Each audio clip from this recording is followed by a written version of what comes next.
This is no ordinary paludarium. No fancy materials, no crazy expanding foam backgrounds, just a pure tropical paradise that you can make easily at home. I literally built this in my bedroom.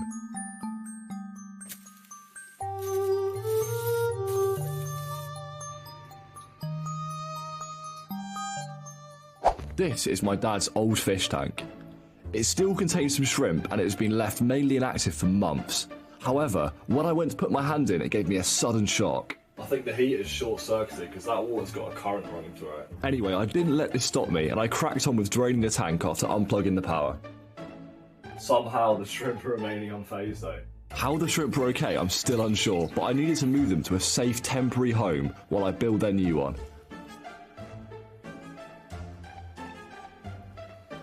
I then removed all the gravel off the bottom to make it easier to transport. I'm done. I moved it upstairs to my room so that I could start cleaning. I'm using vinegar here to remove the limescale as it will react and hopefully get most of it off. After this was all sorted, it was now time to create the wall to section off the water from the rest of the build. I'm using acrylic sheets here and siliconing them in place to create a waterproof barrier that should be effective. I then filled it up with water and left it overnight to check that it was completely watertight. After waking up, it was clear that a small amount of water had gotten through the cracks. To fix this, I drained out the water and added an extra coat of silicone in the areas where it had clearly leaked.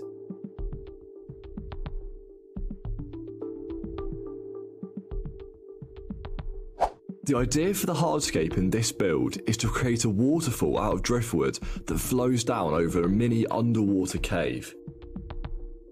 To do this, I'm going to use superglue and tissue in cracks in the wood to join it together. When superglue and tissue react, they create a super strong bond that will link all of the hardscape together.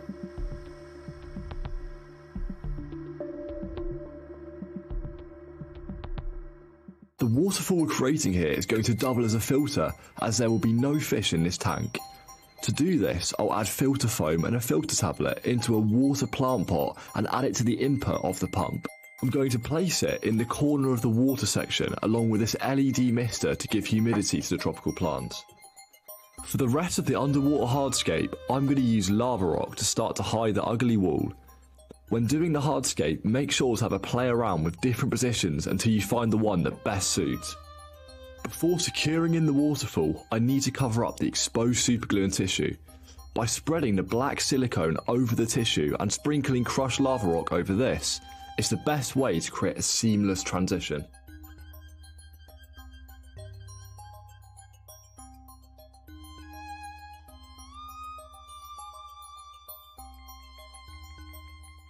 It's now time to add tubing to make the waterfall function.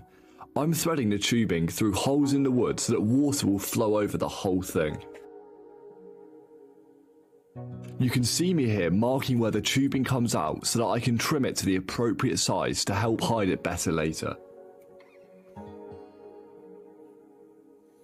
However, when I tested it, the water coming out of the bottom pipe was far stronger than the top. To fix this, I made sure that the pipe split was at the same height so that water will travel equally both ways. It now flowed perfectly as intended.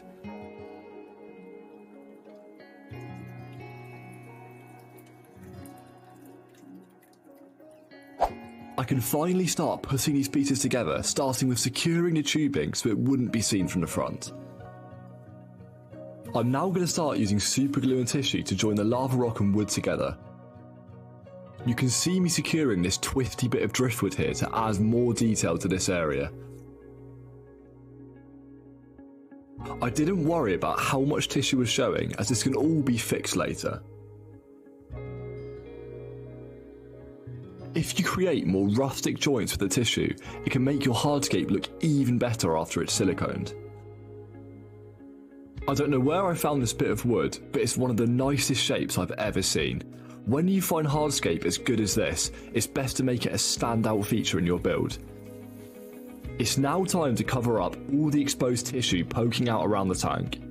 I will again be using black silicone and crushed lava rock to create this effect, and I can't emphasise how well this method works.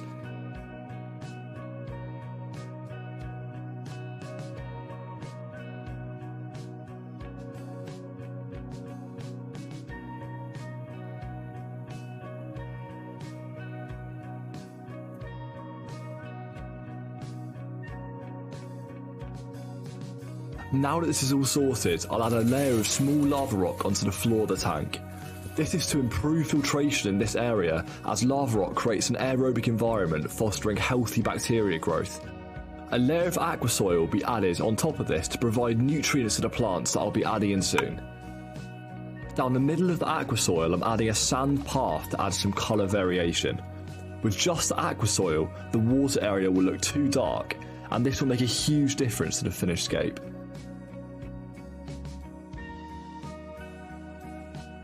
I'm now going to fill up the tank with aquarium water from before.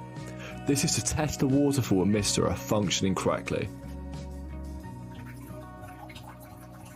As you can see, the water area is now starting to take shape. However, it wasn't quite finished yet, and it's time to get into some planting. Unfortunately, my aquatic plants hadn't arrived yet, so for now I can only plant in these Anubias, which I'll be wedging in different areas. They are epiphytes, so don't need any substrate, which is why they'll happily live out of water in a humid environment like in the waterfall. I'm now going to add in a variety of mosses on the waterfall and directly to the exposed aqua soil.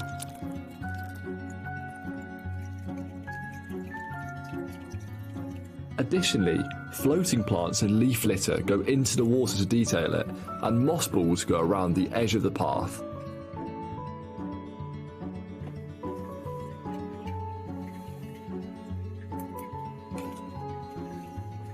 Time to start off with the drainage, which of course I'll be using Leaker for. It's lightweight, stores water, and can be purchased in bulk for cheap.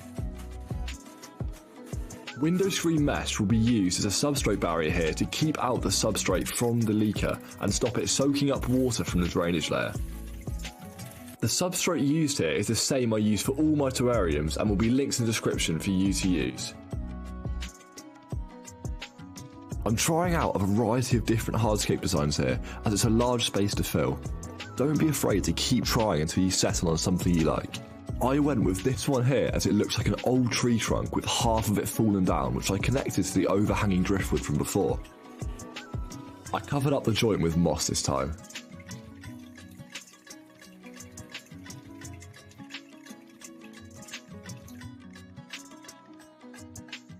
Adding more substrate behind the hardscape will build up depth and fill out the back of the terrarium. It's now finally time to start planting. For this Monstera monkey leaf, I'm making a small hole and then adding it next to the water area.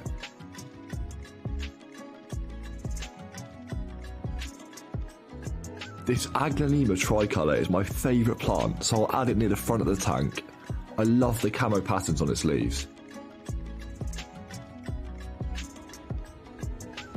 This large parlor palm is going to go in the back behind the old tree trunk to act as a canopy for this area. Following this, I'll place this Anthurium, which has stunning leaves. Smaller plants will go lower down and in front of the larger plants so that they don't block them.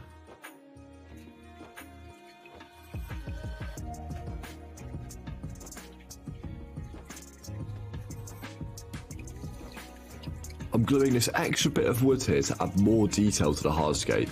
I'll then cover it up with moss to hide the tissue. I love how the leaves on this monkey leaf monstera look, so I'll plant this right near the front.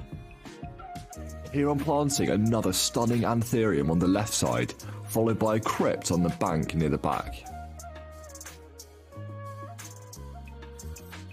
This purple passion will do well on the left side. I love the purple fuzz around its leaves. Right near the front we'll go in with this Peperomia roundifolia with these funny round leaves. Nephrolepis ferns always work well in the back, and in time this will help fill out this area. This polka dot plant will work well here and will shoot out roots in no time. Currently the plants look a bit random and there's no subject for the eyes to follow when looking at the land area. A path is always a great way to add contrasting colours and to give the eye something to follow when looking at a large tank, so it's not just a bunch of random plants. Next, I'll fill in all of the blank substrate with moss. This is what really ties everything together and is what will blend all of the plants into one.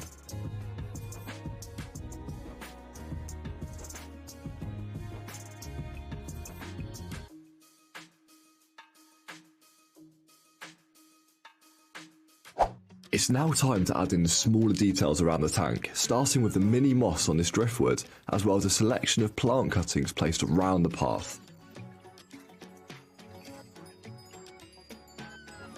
After this, it's time for some climbing plants. I'll mainly be using Ficus quercifolia. You can see me here placing it on moss across the whole tank.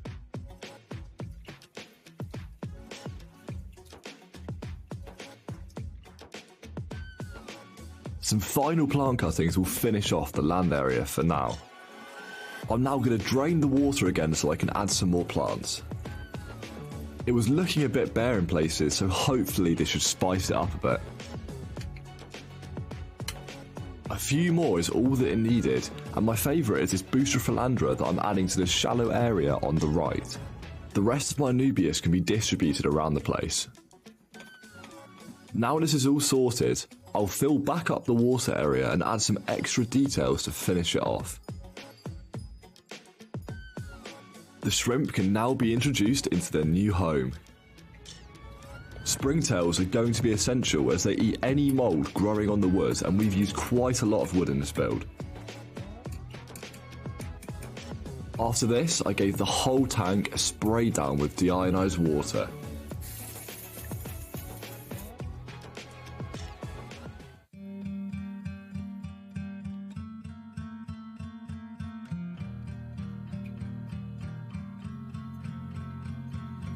The Paludarium was finally finished. I love the massive range of tropical plants we used here, truly creating a unique slice of nature.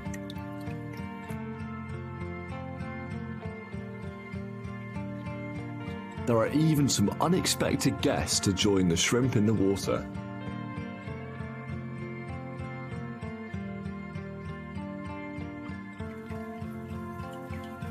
If you want to learn how to make a slightly smaller bowl ecosystem, then click on this video next to see how I made it.